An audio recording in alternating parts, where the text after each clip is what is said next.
Assalamualaikum warahmatullahi wabarakatuh. Bismillahirrahmanirrahim. Alhamdulillahirabbil alamin. Allahumma sholli ala Muhammad wa ala ali Muhammad. Berjumpa kembali dengan pelajaran pendidikan agama Islam SMA SMK kelas 12. Dalam kesempatan ini kita akan membahas bab 10 tentang Islam rahmatan lil alamin sesuai dengan KIKD 3.32 mengevaluasi faktor-faktor kemajuan peradaban Islam di dunia. Kemajuan peradaban Islam di dunia. Sebelum dunia barat mengalami kemajuan, dunia Islam terlebih dahulu pernah mengalami masa kejayaan. Tepatnya dimulai pada masa kekhalifahan Al-Mansur dan Al-Ma'mun yang bergantian memimpin dinasti Abbasiyah.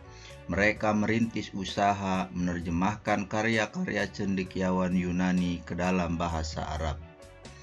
Upaya ini terus dilaksanakan oleh khalifah-khalifah yang meneruskan kepemimpinan dinasti Abbasiyah. Terutama yang paling menonjol adalah Khalifah Harun ar-Rasyid. Upaya penerjemahan yang dilakukan dinasti Abbasiyah secara garis besar terbagi menjadi 3 fase. Fase pertama pada masa Al-Mansur hingga Harun ar-Rasyid. Pada fase ini yang banyak diterjemahkan adalah karya-karya bidang astronomi dan logika. Fase kedua berlangsung mulai masa Al-Ma'mun hingga tahun 300 Hijriah. Buku-buku yang banyak diterjemahkan ke dalam buku dalam bidang filsafat dan kedokteran. Dan fase ketiga setelah tahun 300 Hijriah, terutama setelah adanya pembuatan kertas, karya-karya yang diterjemahkan mulai meluas dalam semua bidang keilmuan. Manuskrip yang berbahasa Yunani diterjemahkan dahulu ke dalam bahasa Syria, yaitu bahasa ilmu pengetahuan di Mesopotamia, kemudian diterjemahkan ke dalam bahasa Arab. Para penterjemah yang terkenal masa itu antara lain Hunain ibnu Ishaq, ilmuwan yang mahir berbahasa Arab dan Yunani, Ishaq bin Hunain ibnu Ishaq, Sabit bin Quro, Kusta bin Luka, Abu Bisir Mata ibnu Yunus. Dengan diterjemahkannya karya-karya berbahasa Yunani itu menjadikan cendekiawan Muslim dapat memahami logika dan filsafat untuk mengembangkan ilmu keislaman dan ilmu pengetahuan. Ilmu keislaman terutama lahir akibat persinggungan logika dan filsafat di satu sisi dengan bahasa dan sastra Arab yang menjadi bahasa Al-Quran, sekaligus sebagai bahasa resmi pemerintahan Islam pada sisi yang lain. Dari proses ini lahirlah ilmuwan kalam, ilmu tafsir, ilmu fikih atau usul fikih, ilmu sastra dan sebagainya. Sementara ilmu pengetahuan berkembang pesat dalam dunia Islam, karena secara logika dan filsafat manusia harus terus berpikir untuk memenuhi kebutuhannya. Seorang cendekiawan Muslim yang bernama Ibnu al-Muqaffa yang hidup di masa Khalifah Al-Ma'mun berpendapat, setiap orang memiliki kebutuhan, sementara setiap kebutuhan perlu ditunjang dengan materi. Sedangkan setiap materi dapat diwujudkan dengan usaha. Adapun setiap usaha memerlukan cara dan metodenya. Bersamaan dengan lahirnya ilmu-ilmu keislaman dan ilmu pengetahuan, pada masa dinasti Abbasiyah telah muncul ilmuwan-ilmuwan Muslim dalam bidang hukum fikih berkaliber dunia, seperti Imam Maliki, mazhab Maliki, Imam Abu Hanifah, mazhab Hanafi, Imam Syafi'i, mazhab Syafi'i, dan Imam Ibnu Hambal atau mazhab Hambali. Semenjak masa dinasti Abbasiyah terjadi perubahan besar budaya dan peradaban Islam dari masa sebelumnya. Di masa inilah didirikan Universitas An-Nizamiyah yang mahasiswanya tidak hanya berasal dari Asia tetapi juga Eropa. Mahasiswa-mahasiswa Eropa inilah membawa perubahan peradaban Eropa yang semula gelap gulita. Dinasti Abbasiyah mengalami keruntuhan, namun kemajuan yang ditorehkan tetap dipertahankan dinasti-dinasti Islam sesudahnya. seperti dinasti Fatimiyah, dinasti Buwaihiyah, dinasti Bani Saljuk, hingga dinasti Utsmaniyah. Mereka tidak hanya berhasil membangun kekuasaan tetapi juga mampu membangun peradaban Islam yang ditopang dengan ilmu pengetahuan. Hal ini dibuktikan dengan peninggalan berupa madrasah dan perguruan tinggi yang berpengaruh di masanya, seperti Universitas Al-Azhar, Universitas Zaitunah, dan sebagainya. Di samping itu, di setiap masa kekhalifahan juga tetap lahir ilmuwan-ilmuwan muslim yang banyak berkontribusi dalam kemajuan ilmu pengetahuan.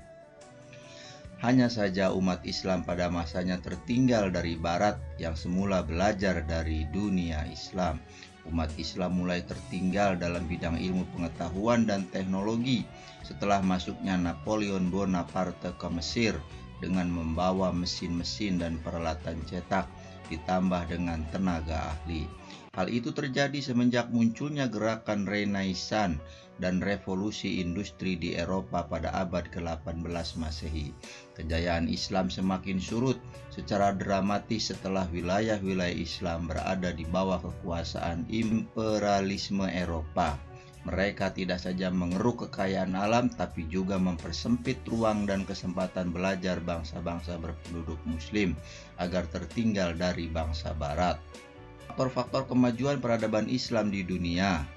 Agar umat Islam dapat bangkit kembali mengembalikan kejayaan Islam, kita perlu mengetahui faktor-faktor yang mendorong kemajuan peradaban Islam di dunia.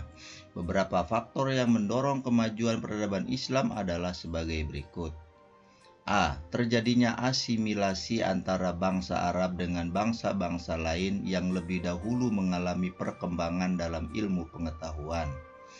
Berkat keberhasilan penyebaran Islam ke berbagai wilayah yang baru, Islam bertemu dengan berbagai kebudayaan yang baru yang memiliki hasanah pengetahuan yang baru pula.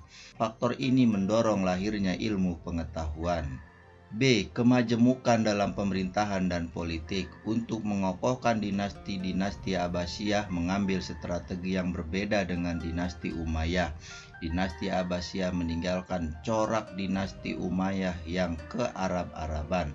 Hal ini dibuktikan dengan dua cara, yaitu pertama, menerapkan sistem administrasi pemerintahan Persia sekaligus memasukkan orang-orang Persia dalam struktur pemerintahan. Salah satunya Khalid bin Barmak yang diangkat menjadi salah satu menteri Al-Mansur sekaligus menjadi salah satu tokoh penting dalam perkembangan ilmu pengetahuan di masa dinasti Abbasiyah. Kedua, melakukan nikah silang dengan wanita-wanita Persia. Bahkan hasil pernikahan ini melahirkan khalifah baru. Salah satunya adalah Al-Ma'mun. Pada masa ini pula tata pemerintahan Islam tak lagi menjadi monopoli orang Arab. Dinasti Abbasiyah membuka ruang yang luas bagi orang di luar Arab yang ahli di bidangnya duduk di pemerintahan. Ini terbukti dengan masuknya orang-orang Turki dan Persia. Ini menciptakan stabilitas ekonomi dan politik. Harun al-Rashid memanfaatkan kemajuan perekonomian untuk membangun di sektor sosial dan pendidikan, seperti pengadaan sarana belajar bagi masyarakat umum. Penyediaan infrastruktur yang dilakukan oleh Harun al-Rashid dilanjutkan oleh Al-Ma'mun, khususnya dalam bidang pengembangan pendidikan, ilmu pengetahuan, kehidupan intelektual, serta kebudayaan. D. Gerakan menerjemahkan manuskrip kuno seperti hasil karya cendekiawan Yunani ke dalam bahasa Arab. Hal ini sudah dilakukan semenjak masa Khalifah Al-Mansur dan keturunannya dengan mengangkat dan menggaji para penerjemah dengan gaji yang sangat tinggi. Membangun perpustakaan-perpustakaan sebagai pusat penerjemahan dan kajian ilmu pengetahuan.